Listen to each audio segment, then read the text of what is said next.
બાપ હવે આપણે એ વિચારો કે આપણે મૂળ કમળ કોને કહેવું બાપ?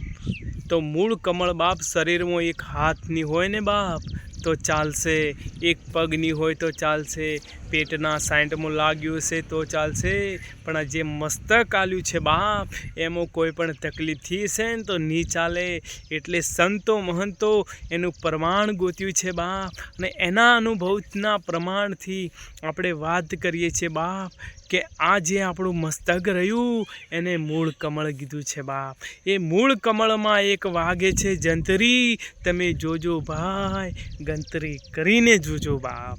એટલે કીધું છે ભજન દ્વારા કીધું છે બાપ કે મૂળ ખંડમાં એક જ્યોતિમાં છે મારા સતગુરુની મૂર્તિ. એટલે સંતો કીધું છે કે ત્રિવેણીમાં છે એક સુરતિ, અને તારા જેવી છે બાપ એક મૂર્તિ બાપ, તારા જેવી છે મૂર્તિ.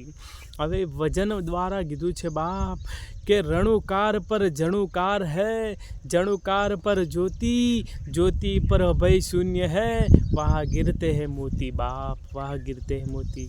તો આપણે એ જાણીએ કે રણુકાર કોને કહેવા પડી બાપ.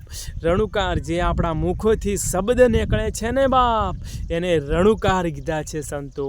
આ મુખેથી શબ્દ નીકળે છે તે રણુકાર છે, અને સાંભળવાના કામ કરી રહ્યા છે કાન તેને જણુકાર કીધા છે બાપ. અને જે દેખવાનું કામ કરી રહ્યું છે આંખો તેને જ્યોતિ કીધી છે, અને જ્યોતિમાં એક અભય શૂન્ય છે બાપ, એમો ઘિરે છે એક મોતી બાપ. એટલે વાતો કરી છે સંતો બાપ, એમની જ વાતો કરી છે. પણ આપણે જ્યાર સુધી શૂન્ય નહીં થો ત્યાર સુધી ભજન પણ નહીં લાગે બાપ.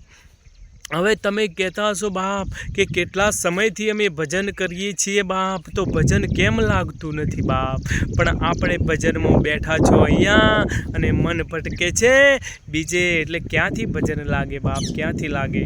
તો હવે બાપ તમે ભજન કરો ને એટલે તમે જોજો બાપ. હવે તમે એમ નક્કી કરજો, શાંત બેસજો બાપ, અને તમારા ખાલી કશું કરવું નથી બાપ. હવે શાંત બેસી જાજો. સવારે સંતો આપણને કીધું છે કે બ્રહ્મ મુહૂર્તમાં, બ્રહ્મ મુહૂર્ત કેવું કોને બાપ?